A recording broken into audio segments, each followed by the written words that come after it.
Okay, so I figured out I'm just gonna shorten the Platinum Journey videos because even though they take hella long, I'm just gonna start streaming them, post the full VODs of me playing it. But while I'm waiting, I definitely need to finish this video, and there was like 900 gigabytes of footage, and I was going through it, and I realized that no one is gonna want to watch this whole video, so I decided I'm just gonna completely cut it down, shorten it as much as possible, and here we've got this. So now, instead of doing this, I'm going to talk about the game for like 10 minutes tops, how I felt playing it, and if it was a good game or not. And to start off, we've got Horizon Forbidden West. And Forbidden West is a really complicated game, to be honest. It isn't exactly a great game, but it's also hard to rank it relative to the first game, in my opinion. The first game and the Forbidden West are kind of just opposites, in my opinion. The first game had an absolutely amazing story, but in my opinion, at least, pretty much everything besides that was pretty lackluster, to be honest with you. And not to hate on the first game, I did love the first game. But this game is the complete opposite. I don't think the story is good at all, to be honest. I don't think it's, like, bad, but it's just kind of mid, to be honest. But the gameplay of this game is significantly better than the first game, in my opinion. The weapons are more fun. There's more to do.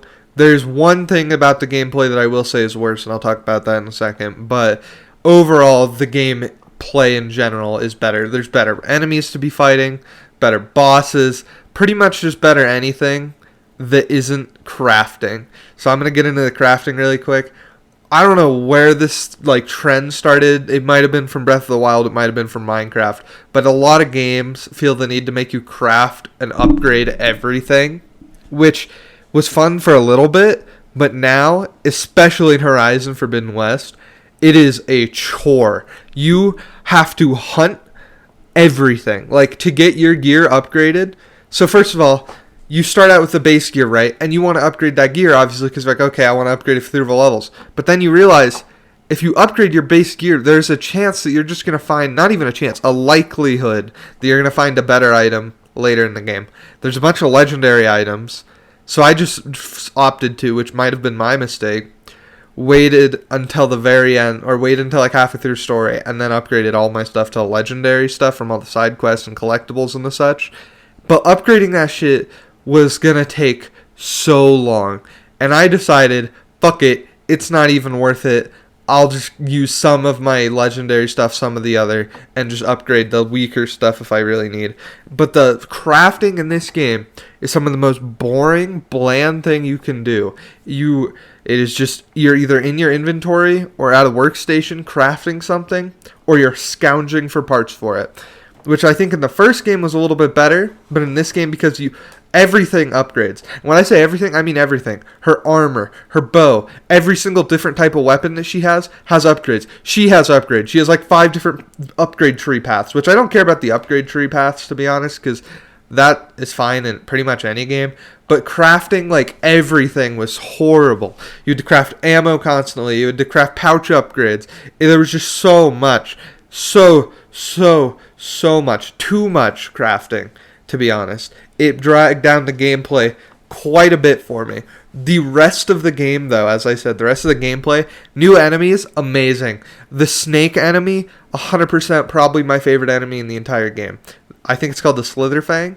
It's an amazing, amazing fight. Honestly, the first hour of this game was some of the most fun I had in gaming in a long time. But from then on out, in my opinion, not only does the gameplay get kind of lackluster and boring, the story does. And I think this is a hot take from all the videos I've watched about this game, but the story is not that good. And I'm not even saying just in relative to the first game, because the first game's story was unbeatable in my opinion. But the first game's story was a masterpiece. This game is the extreme opposite of that. I think it is boring, it is bland, and it's not that interesting. And there's random moments that just happen that I don't really understand. And if you don't want to get spoiled, I would click off. I'll give you 10 seconds here. But it is coming, and I am very, very, I don't know how this is going to be received, to be honest, because I think it's a hot take. But starting now, spoiler one more time. I'm about to say something. Skip for the next 40 seconds if you don't want to get spoiled. Varl's death is one of the worst deaths I've ever seen in a video game. And I understand they probably just wanted to kill somebody, and that's fair. But Varl went out like such a bitch for no reason. Man's literally like stood up, got shanked, and then everybody forgot about him. I remembered him more in the story. The ending doesn't even talk about him. It's ridiculous. I don't know who the fuck put that in the game, but it was bad. It should have been executed much, much, much better in my opinion. More thing, which is the alien side plot, or not even side plot, main plot is kind of boring in my opinion and not super interesting, but I don't really blame them for that as much. Okay, so spoilers over.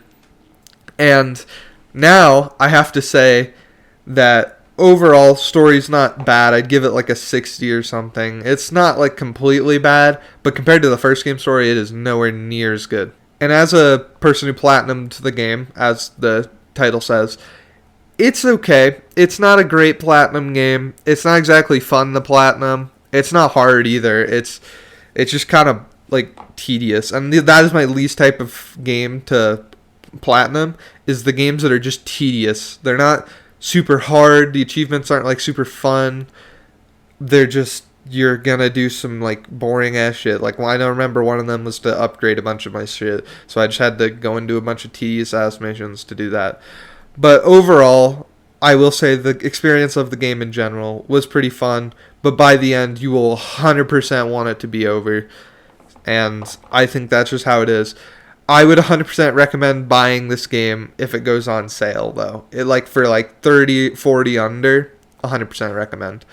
But for a $60 to $70 game, I do not suggest it personally, but I guess it's up to you. And here are some just really quick moments from the story, pretty much at the end, that I thought were Laurel, we did it. Oh, there is something. Jesus, this should have been in the cutscene at the end. We did it, Varl. We stopped the Zeniths. We saved life on Earth. Well, for now, at least. There's another threat coming. I don't know how we're gonna beat it. But we'll face it together. All of us. True. Rest easy, my friend. I hope they do keep this in the second map. I hate that the first game's map is just gone. They 100% should have kept at least part of it, or a way to get to it so I can like go say hi to like Avad and shit. Alright, yeah, so it looks like that's it, Varl. Well, rest in peace, Varl. Okay. I've been farming this single freaking dinosaur for so long. Also, before you're like, Ryan, that you killed it too easily. It's because I started on Ultra or on Hard and realized that this was ass. So then I switched to story mode because it's not like this should have been like a challenge for me. This is literally just, I didn't want to do any side quests, so instead I just chose to fight this dinosaur. The Thunderjaw over and over again.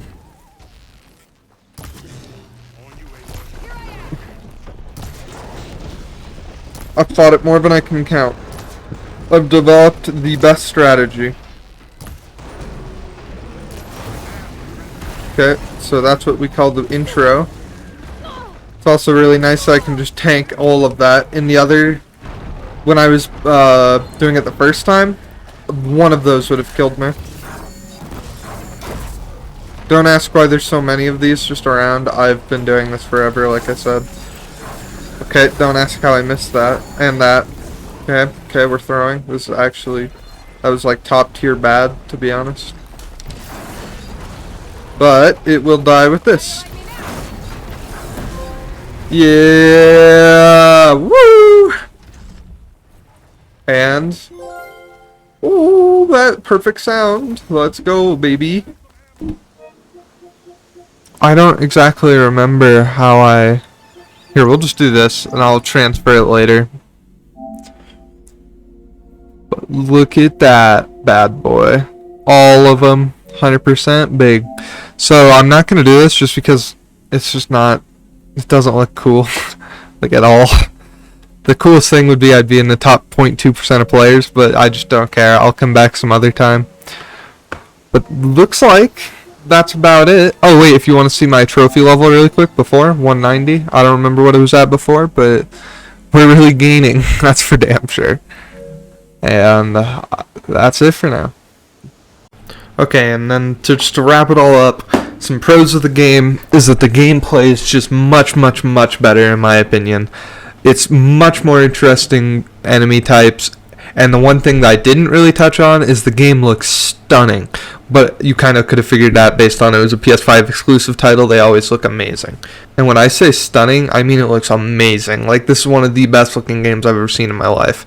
And some quick cons, such as the game story not being great and nowhere near the same level as the first game, which I already touched on. Collectibles, which are boring in this game compared to the first one especially, but that's really only a bother to someone who's platinum them like me. And then, in my opinion, I think the story drags on for much longer than it should have. But overall, I'd give it about a 75%, to be honest. It's not a bad game, but it's definitely not great either. Thank you anyone who's watched this far, and I'll see you later. By the gods, what have I become? The journey forward is perilous. The oracle spoke of Pandora's box. The box is hidden well, far across the desert of lost souls. And with such a weapon, I could defeat Ares. With the box, many things become possible. I will find Pandora's